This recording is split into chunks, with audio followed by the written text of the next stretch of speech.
Good morning students. जैसे कि मैंने पिछली क्लास में आपको वर्णमाला के भेद बताया गया था आपको कि स्वर और व्यंजन ये दो वर्णमाला के भेद होते हैं। पिछली क्लास में मैंने स्वर के बारे में आपको पूरे विस्तार से समझाया था। आज व्यंजन के बारे में समझाऊंगी, लेकिन उससे पहले आपको ये बताना जरूरी है कि स्वर जैसे बिना किसी की सहायता के बोले जाते हैं और इसमें हमारे जीभ और ओठ इसका स्पर्श भी नहीं होता। लेकिन व्यंजन वर्ण बिना सहायता के बोले ही नहीं जा सकते, उन्हें स्वर की सहायता लेनी ही होती है, क्योंकि हर व्यंजन वर्ण में अ जो कि एक मूल स्वर है जुड़ा होता है। तो इस तरह से व्यंजन वर्ण आश्रित वर्ण कहलाता है। आश्रित होता है वो क्योंकि वो बिना स्वर के नहीं बोला जा सकता, और स्वर स्वतंत्र होता है, उसे बिना किसी की सहायता के बोला जाता है। तो आज मैं आपको व्यंजन और उसके भेद बताऊंगी।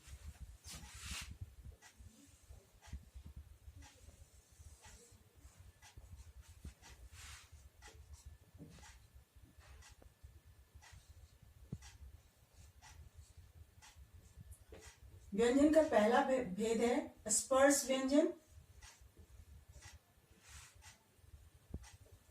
दूसरा है अंतस्थ व्यंजन,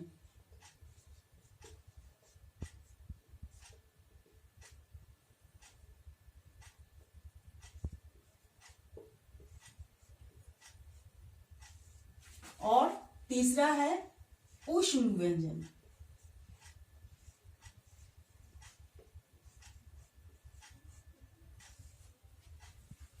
ये तीन व्यंजन है, स्पर्श व्यंजन, अंतस्थ व्यंजन एंड ऊष्म व्यंजन। सबसे पहले मैं स्पर्श व्यंजन के बारे में आपको बताऊंगी। जो हमारे व्यंजन वर्ण हैं उनकी कुल संख्या 33 यानी 33 है, और ये व्यंजन वर्ण और क से लेकर के ह तक है। इसमें य, र, ल, व और श, श, स, ह इसको ऊष्म व्यंजन के रूप में जाना जाता है और अंतस्थ व्यंजन के रूप में। स्पर्श व्यंजन उसको कहते हैं जिनके उच्चारण के समय जीभ, तालु, मूर्धा, ओठ, दांत इन सब का स्पर्श होता है। इसलिए जब भी हम इन वर्ण का उच्चारण करते हैं तो हमारे जीभ मूर्धा हमारे जीभ का अगला भाग होता है, इसे हम मूर्धा कहते हैं। इन सब के स्पर्श से ये वर्ण बोले जाते हैं, इसलिए इन्हें स्पर्श वर्ण कहते हैं। इन्हें वर्गों में भी विभाजित किया गया है, मैं आपको करके बताती हूँ।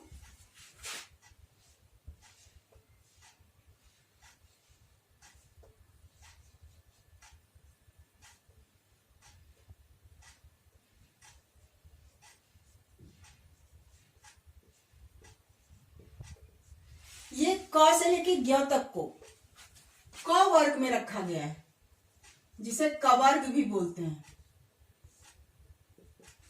उसी तरह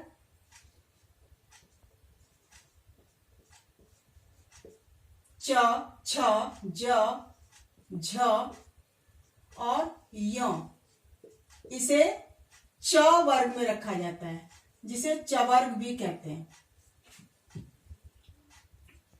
सेम वे ट, ठ, ड, ढ, ण इसे ट वर्ग यानी टवर्ग भी कहते हैं।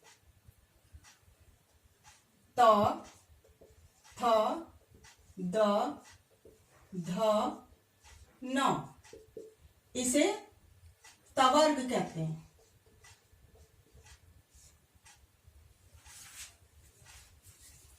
प, फ, ब, भ, म इसे प वर्ग में रखा गया है।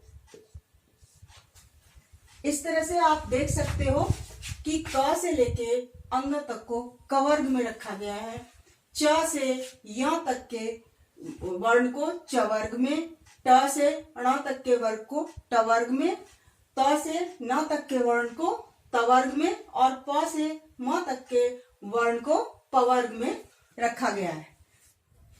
वर्गों में विभाजित करने के कारण इन्हें वर्गीय व्यंजन भी कहा जाता है, वर्गीय व्यंजन।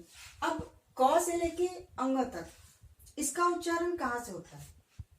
ये हमारे कंठ द्वारा होता है, गले के द्वारा होता है।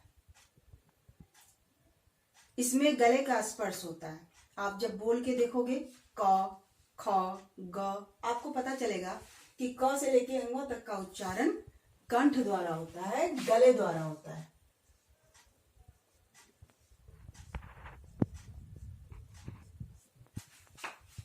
यानी कि कवर्ग का उच्चारण कंठ से होता है। सेम वे च से लेके य तक का उच्चारण यानी कि चवर्ग का उच्चारण हमारे तालु से होता है। तालु जो कि आप अपर जॉ जिसको कह सकते हो, वहां से होता है। इसलिए ये आपको ध्यान में रखने की जरूरत है कि स्थान के अनुसार ही इन व्यंजन को विभाजित किया गया है। ये तालु के द्वारा इसका उच्चारण होता है। अब ट से लेके ण तक इसका उच्चारण हमारी मूर्धा के द्वारा होता है। मैंने अभी भी आपको बताया था कि जीभ के अगले हिस्से को मूर्धा बोला जाता है। तो मूर्धा के द्वारा ट से ण तक का उच्चारण होता है।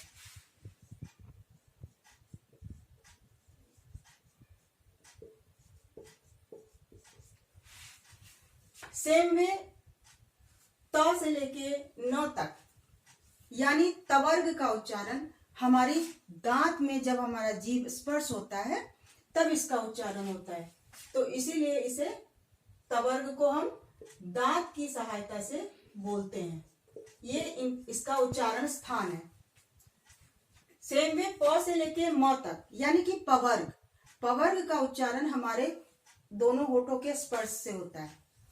ये इसका उच्चारण स्थान है ओठ या ओष्ठ कह सकते हो आप।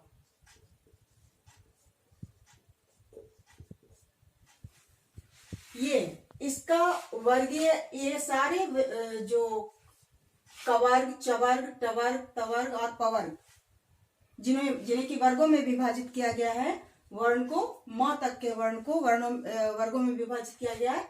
इसे क्या कहते हैं? स्पर्श व्यंजन। क्योंकि यह हमारे जीभ, तालु, कंठ, दांत, ओठ इसके स्पर्श की सहायता से बोला जाता है, इसलिए इसे हम स्पर्श व्यंजन कहते हैं। स्पर्श मतलब छूना। यह हमारे जीभ, तालु, कंठ, ओठ, दांत इसको स्पर्श करते हुए बोला जाता है, इसलिए इसे हम क्या कहते हैं? स्पर्श व्यंजन। अब मैं आती हूं अंतस्थ व्यंजन पे।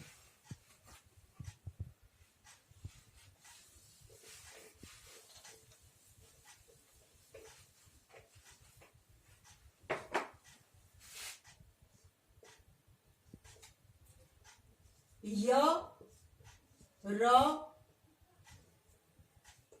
ल और व इन्हें अंतस्थ व्यंजन कहा जाता है, क्योंकि ये जीभ, तालु, ओठ और दांत इसके स्पर्श से बोले जाते हैं। लेकिन ये पूरी तरह स्पर्श नहीं होते। पूरी तरह हमारी जीभ, तालु, ओठ और दांत का स्पर्श नहीं होता, इसलिए इसे अंतस्थ व्यंजन की श्रेणी में रखा गया है। अब आते हैं ऊष्म व्यंजन पे। ऊष्म व्यंजन वो व्यंजन होता है जिसको बोलते समय जो गर्म वायु निकलती है, उच्चारण के समय जो रगड़ के कारण गर्म वायु निकलती है, उससे इसका उच्चारण होता है। इसीलिए इसे ऊष्म, ऊष्म मीन्स गर्मी, इसे ऊष्म व्यंजन के रूप में जाना जाता है। श, श, स और ह इसे ऊष्म व्यंजन के रूप में जाना जाता है। तो ये व्यंजन के रूप थे, मैंने अभी आपको समझाया। स्पर्श व्यंजन, अंतस्थ व्यंजन, ऊष्म व्यंजन। अब आप सोचोगे कि मैम ने और भी जो 3 व्यंजन हैं उसके बारे में तो बताया नहीं, यानी कि क्ष, त्र, ज्ञ। ये 3 व्यंजन के बारे में मैंने आपको नहीं बताया। क्यों? क्योंकि ये दो वर्णों को जोड़ के बनाया गया है। छ में क और श ये दोनों ही मिला होता है। त्र में त और र मिला होता है, जबकि ज्ञ में ज और य मिला होता है। इसे संयुक्त व्यंजन भी बोलते हैं। तो इस तरह से हमने देखा कि क से लेकर के ज्ञ तक जो भी हमारे वर्ण हैं उनको हम 3 भाग में डिवाइड करते हैं, विभाजित करते हैं, जो कि स्पर्श व्यंजन, अंतस्थ व्यंजन और ऊष्म व्यंजन कहलाते हैं।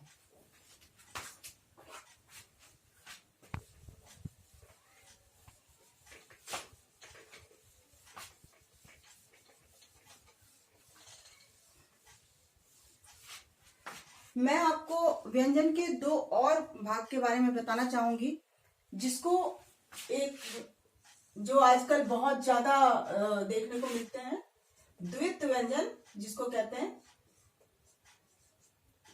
द्वित्व व्यंजन और संयुक्त व्यंजन।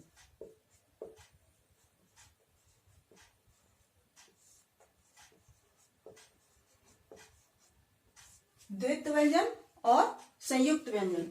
द्वित्व व्यंजन में एक ही व्यंजन का जब 2 बार प्रयोग होता है तो उसे द्वित्व व्यंजन कहते हैं। जैसे आप देख सकते हो, पत्ता,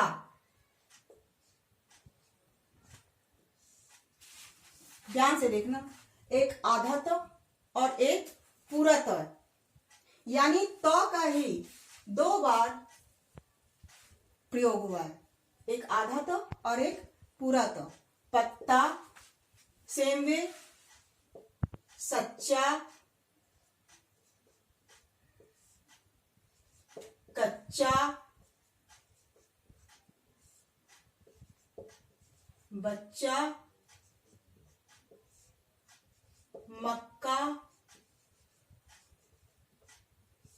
इस तरीके से आप देख सकते हो कि एक ही वर्ण का 2 बार प्रयोग किया गया है।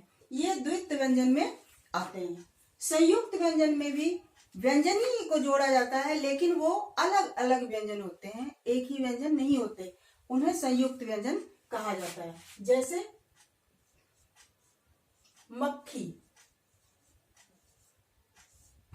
मक्खी में आप देख सकते हो एक वर्ण है क, दूसरा वर्ण है ख, ये अलग अलग वर्ण है। इन दोनों अलग अलग वर्ण को जब जोड़ के संयुक्ताक्षर में यूज किया जाता है तब इसे कहते हैं संयुक्त व्यंजन। और एक ही व्यंजन को, एक ही वर्ण को जब 2 बार लिखा जाता है, संयुक्त किया जाता है, जोड़ा जाता है, तो उसे कहते हैं द्वित्व व्यंजन। अब जैसे मक्खी हो गया, जैसे जन्म, सत्य, पुष्प, मस्तक, इन सब में आप देख सकते हो कि ये 2 अलग अलग वर्ण को जोड़ा गया है, ये संयुक्त व्यंजन में आते हैं। जबकि एक ही वर्ण को जब हम 2 बार जोड़ते हैं तो वो द्वित्व व्यंजन में आता है। आशा करती हूँ कि आप इस वीडियो को देखने के बाद स्वर व्यंजन को पूरी तरह अच्छी तरह समझ गए होंगे कि व्यंजन वर्ण को किस तरह से वर्गों में विभाजित किया जाता है, उनके उच्चारण के स्थान के अकॉर्डिंगली, उनके जो उच्चारण स्थान है उसके अनुसार उन्हें वर्गों में विभाजित किया जाता है, और किस तरीके से स्पर्श व्यंजन, अंतस्थ व्यंजन और ऊष्म व्यंजन, इन तीनों का यूज किस किस जगह से उच्चारण किया जाता है इनका, और किस तरह से प्रयोग किया जाता है, ये भी आपको समझ आ गया होगा। आशा करती हूँ ये वीडियो आपको जरूर पसंद आएगा। नेक्स्ट वीडियो के साथ मैं फिर जल्दी आऊंगी। Thank you.